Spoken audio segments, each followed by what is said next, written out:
Hello everyone, welcome to the channel. Today we're taking a closer look at a true Hot Wheels classic, the original King KUDA. This one is a clean chrome body with a blue tinted windshield and rear window. It's completely stock. That means that there's no added decals or tampos, and that makes it special in its own right.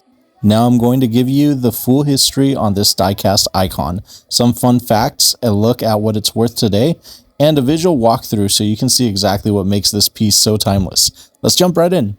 So let's start with a bit of background. Even though the base of the car says 1969, the King KUDA is considered a 1970 release.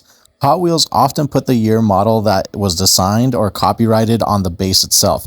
So 1969 on it refers to when the mold was actually finalized. It did officially hit the shelves though in 1970 as part of the Spoilers series, which was all about muscle cars with racing flair. The King KUDA was designed by Ira Guilford, who was a Chrysler designer before joining Hot Wheels. He's behind the iconic early Hot Wheels castings, and the King KUDA is definitely one of his most well-known designs. Now let's take a closer look at the value. This one is one of the questions that people ask the most when it comes to old Redline Hot Wheels. And if you happen to come across a King KUDA, or if you happen to have one yourself with a chrome body, blue tinted glass, no tampos, and just in its clean original finish, minus chips here and there, here's what they can potentially go for in today's market. On the low end, you could see it going for maybe around $5, $10, $15. In decent condition with minimal wear, you're probably looking anywhere in the range of $100 to $250, depending on the right collector, the time that you sell, and the condition and everything like that.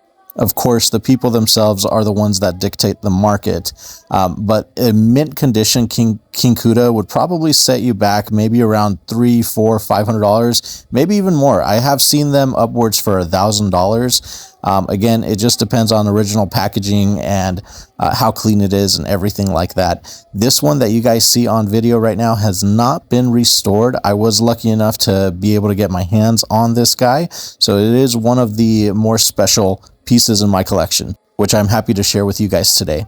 All right, now some fun facts about the King KUDA.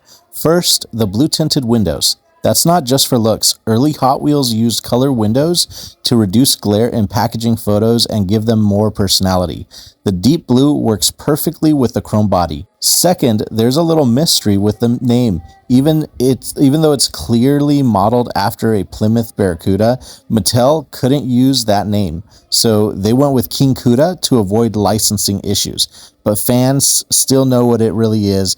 I mean, you can't look at that body and not think Barracuda. Another cool piece of trivia is actually that some early versions came with a metal collector button, kind of like a badge of honor for owning one. I don't have one. It did not come with this car, but if you have the car and the button together, that's an even more collectible combo. And lastly, but certainly not least, there were actually several color variants of the King KUDA over time, including Spectre Flame, blue, green, purple, and others. But the chrome version, it is considered to be one of the original and most iconic. Looking through the car, starting at the front, you've got that wide muscle car grille molded in with sharp edges. The front air dam that's underneath the bumper, it does give it a racing style that matched the era perfectly. Now, moving on to the sides there, you can actually see that the low profile and sleek body lines are there even without the tampos or paints. The reflections off of the chrome body give it a ton of presence, and that blue window tint just pops. Looking at the wheels, these are the original Redline wheels. They're named for the red stripe around the tire. So if you take a closer look there, you can kind of see it show up in the light there. Now, of course, these wheels themselves have not been restored or tampered with, so they are the original Redline wheels. The funny thing about that paint as well is it's not standard paint that Hot Wheels or Mattel utilizes anymore. I'm not sure if it's because it had toxic contents or what exactly was the reason why they stopped utilizing the paint, but that is another reason why these cars tend to be a little bit more collectible. You just can't get them the same anymore nowadays. And the nice thing too about the wheels is that they were phased out kind of around the late 70s. So having them actually confirms that it's earlier from that era in Hot Wheels. You do have to be careful though. There are various great wheel swappers out there, and I myself love to customize Hot Wheels here and there. It's one of my passions, and I have done a lot of wheel swaps myself. So I do know that there are Redline copies wheel-wise that exist out there, and you know, that's something that some people switch out on cars, and they kind of make the cars look a little bit like the original cars that are supposed to be Redlines. And a brand new collector out there or a beginner unfortunately might be more susceptible to getting scammed. So that's something to keep an eye out for. These Redline wheels, of course, they are very, very, very beat up. I have seen restoration videos out there myself of these, and once they get a certain age, you just gotta kind of replace them. But I don't know. I think that there's something really nice about having the original ones on there, and I don't mind them looking a little messy. This piece, it does not get any play. It just kind of gets displayed. So I don't intend on damaging up those wheels any further. Now, underneath the car itself, you are going to get the stamp that will show 1969, Mattel, Inc., US, and Hong Kong, surprisingly. That's another fun fact, is a lot of these cars used to be manufactured solely by Hong Kong. So, in Hong Kong, I should say. So, anyway, that's another little fun fact there. And the fact that this one still has that stamp after all these years is pretty awesome.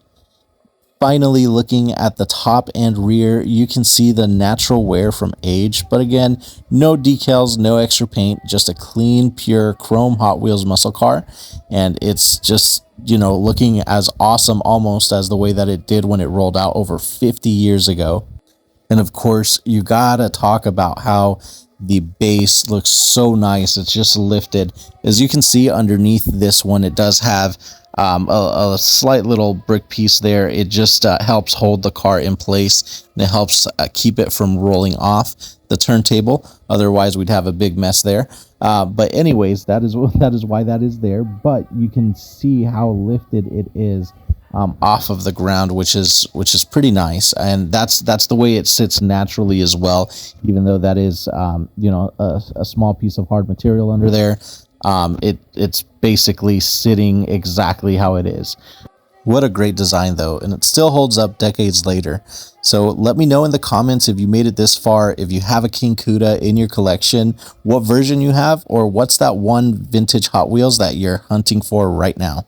And thank you for hanging out with me today. Be sure to like, comment, and subscribe for more diecast deep dives, and I'll catch you guys in the next video.